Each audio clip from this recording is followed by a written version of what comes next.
ዛሬ የእምነታችን ኃይል ይገለጣል።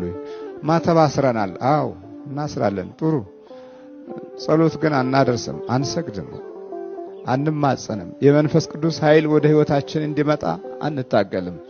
እንዲመቸን እንፈልጋለን። እንቅልፍ እንድናጣ አንፈልግም። የጸሎት ጊዜን መስዋዕት የምናደርገው በእረፍት ነው። ስለዚህ ሁሉ ጊዜ ማረፍን በተመቸን መልኩ እንጠብቀዋለን። ግን አንድ ትልቅ ብርቱ ኃይል እያጠረን መጣ።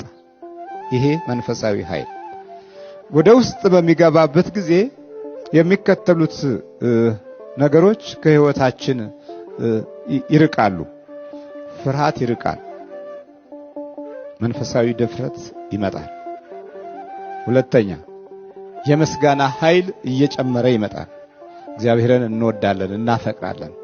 በቀላሉ ነገሮች አይምታቱብንም። ውስጣችን አይናጋም።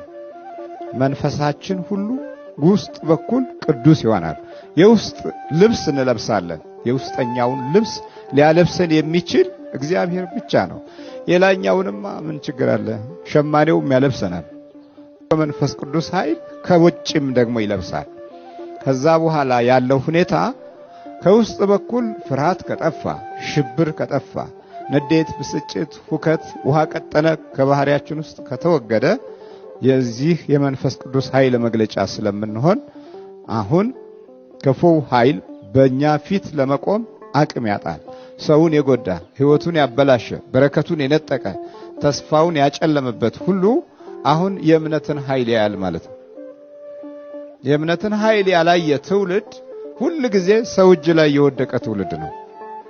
ዛሬ ብዙዎቻችን በእምነት ኃይል ውስጥ ስላልቆምን የግድ ለመዳን የምንፈልገው በሕክምና ዘዴና ሙያ ብቻ እንደሆነ ብዙዎች በዚህ አይነት አኳኋን ውስጥ እድሜያቸውን፣ ጊዜያቸውን፣ ዘመናቸውን፣ ጤናቸውን፣ ታሪካቸውን ሁሉ ግቡን ሳይደርስ ወደ ተፈለገው ቦታ ሳይመጣ በመናፍስት ተጠልፈው አልቀዋል። ዛሬ ብዙዎችም ይሄንኑ መንገድ ይቀጥላሉ። ሰው እጅ ላይ መውደቅ ማለት ደግሞ ምን ማለት ነው? ሰው በጭካኔ ኃይል ጥላ ውስጥ ስላለ ሰው ለሰው ኑሮው፣ ሀብቱ፣ ገንዘቡ ይሆናል። በሙያው ዓለም ውስጥ የተሰለፉ ሰዎች እጃቸው ውስጥ ከገባ በቀላሉ እንዳትወጣ የዘመኑን ጥቅምና ጊዜ ተከትለው ከሚሰጡህ መድኃኒት ጋር ሁሉ ጊዜ ህይወትህ እንደታወከ ይኖራል። ባወጣው ገንዘብ ሳትረካ፣ በወሰድከው መድኃኒት ሳትድን፣ በሄድክበትና በፈለክበት ፕሮግራም ውስጥ ግቡ ሳይመታ እንደተጨናነቅና ውጥረትን ለትውልድ እንዳስረከብን እንኖራለን። ይሄ ሰው እጅ ላይ ወደቀ ትውልድ ባህሪ ነው። ያ መንፈሳዊ ኃይል ሲያጥር እንግዲህ ይሄ ነው። አሁን ኢትዮጵያውያን የዚህ አይነት ችግር ውስጥ ገብተናል። ቀደም ሲል የነበሩ የእምነት መንፈሳዊ ጥበቦች በዘመናዊ ሳይንስና በትምህርት ቤት ውስጥ ባደረግንበትና በሮጥንበት አኳኋን ላይ ብዙ ነገሮች ከውስጣችን ወጥቶ ባዶነት ይሰማናል። ይሄ ባዶነት የመጣው መንፈሳዊ ኃይል እጥረት በጣም እየጨመረ ስለመጣ ግማሾቹ ሙያቸውን ሲያመልኩ፣ ግማሾቹ ዕውቀታቸውን ሲያመልኩ፣ ግማሾቹ ዘመናቸውን፣ ቤተሰባቸውን እና የዘመኑን እድገት ሲያመልኩ የሚሉት ነገር ሁሉ በተምታታበት ውስጥ ወሬያችንና ጨዋታችን ትርፍና ኪሳራ በሆነበት ዓለም ውስጥ ተገኝተን አሁን ሰው እጅ ላይ ከመውደቅ ያስጣለን ነገር የለም። ዲያብሎስ ስራ ላይ ነው። ይሄ ደግሞ ክፉ ኃይል ነው። ይሄም ክፉ ኃይል ከእግዚአብሔር መንፈስ ጋር ውድድር ያደርጋል። መጀመሪያ ወደ አዳምና ሔዋን ልብ ውስጥ ገባ፣ አራቆጣቸው።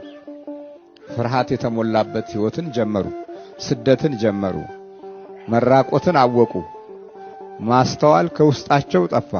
ሁለቱ በዚች ምድር ላይ ቢኖሩ ሁለቱም ተካሰሱ። ሔዋን አበላችኝ አለ፣ አይደለም እባቡ አስታይ ነው አለ።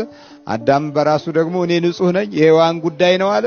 እነዚህ ክሶች ተጠናክረው አሁን በበዛን ቁጥር ክሱ ይበዛል። ትውልዳችን በጨመረ ቁጥር ክሱም ችግሩም የዛኑ ኃይል ይጨምራል።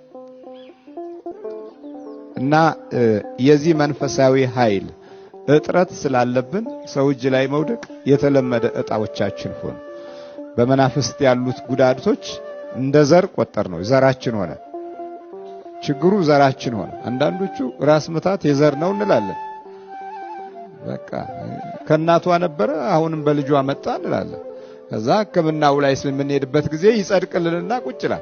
ጉዳዩ ግን አብሮ ተያይዞ ከህይወታችን ጋር የመጣ ጠንቅ እንደሆነ በመንፈሳዊ ኃይል ሊወገድ የሚችል እንደሆነ ማገናዘብም ሆነ ማስተዋል አልቻልንም። መንፈስ ቅዱስ ከመምጣቱ በፊት መባረክ ያስፈልጋል። እኛ በምን ተባረኮት ውስጥ ነው ያለፍነው? በምን በረከት ውስጥ ነው ያለፍነው? ፈልጉስ የተባረክንበት ቦታ ላይ የለም። ብራኬን ለማግኘት እንኳን የሚያስባርክም ስራም አንሰራም። ብንሰራም ደግሞ መባረክ እንደ ተስፋና እንደ መልካም ኃይል እንደሆነ የማይቆጥሩ ቤተሰቦች እጅ ውስጥ ስላለ ቢባርኩ እንኳን በዛርና በውቃቢ ስም ነው። የእናት አባቴ አምላክ ይባልና በዛ እንትን ሲል አይነ ጥላ ሆኖ ይገባላል ወይም ገዢ ሆኖ ይተላለፋል። ቡራኪያችንም ከመንፈሳዊ ተስፋ ጋር የተያያዘ አይደለም። ከቡራኬ በኋላ ደግሞ ምን ያስፈልጋል ማለት? መንፈሳዊ ደስታና ስግደት ያስፈልጋል። አንዳንዶቻችን ስንሰግድ እንደው እየቀፈፈን እንሰግዳለን። ያ የጸሎት ሰዓት ደረሰ እንላለን፣ ይሰለቸናል። የተወሰነ ጊዜ ያህል ሙከራ እናደርግና መታከት፣ መሰልቸት፣ የአእምሮ መዛል፣ መድገም፣ ማንገላጀጅና እንደው እንቅልፋ መሆን የተለመዱ መንፈሳዊ ተስፋዎቻችን እንድናጣ የሚመጣ ፈተና ነው። ብዙ ሰዎች ወደዚህ ስፍራ ሲመጡ ወደ ጠበልና ወደ ክፉ መንፈስ ውጊያ ሲመጡ እየቀፈፋቸው ነው የሚመጡ። ዛሬ ልቤ መደንገጥ ጀምሯልና ዛሬ ፍርሃት ብሎኛል፣ ዛሬ ሳይፈነዳ አይቀርም የሚለው አሉ።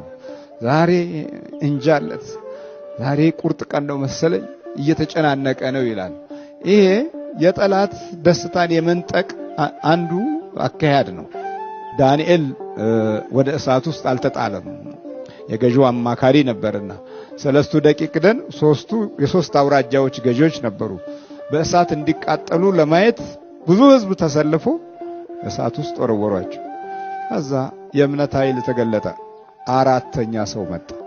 ተቃጠሉ እያሉ ሲያዩ የሚቃጠል የለም። እንደውም የአማልክት ልጅ የሚመስል ታየን እያሉ አሁን እሳቱን ሳይሆን የሚያዩት መልአኩን ማየት ጀመሩ። ተመልከቱ፣ የእምነት ኃይል ነው። መቃጠል አልተቻለም፣ መንደድ አልተቻለም። ሰለስቱ ደቂቅ ከእሳት ውስጥ ወጡ። እስቲ ሌሎች ደግሞ ይግቡ ብለው ያስፈረዱባቸው ሲገቡ እነሱ ተቃጠሉ። የእምነት ኃይል የላቸውም። ትጠፋላችሁ ብለው ወሰኑባችሁ፣ ተመልሰው እነሱ ሲጠፉ እናያለን። እንዲሞት የመተቱ ሰዎች የመተቱባቸው ሰዎች ሳይሞቱ መታቾቹ ሞተዋል። የእምነት ኃይል መንፈሳዊ ጥበቃውን ማሳየት መቻል አለበት። የእምነት ኃይል በእያንዳንዳችን ኑሮ ውስጥ ይገለጥ ዘንድ የልዑል እግዚአብሔር አምላክ በጎ ፈቃድ ይሁንልን። አሜን።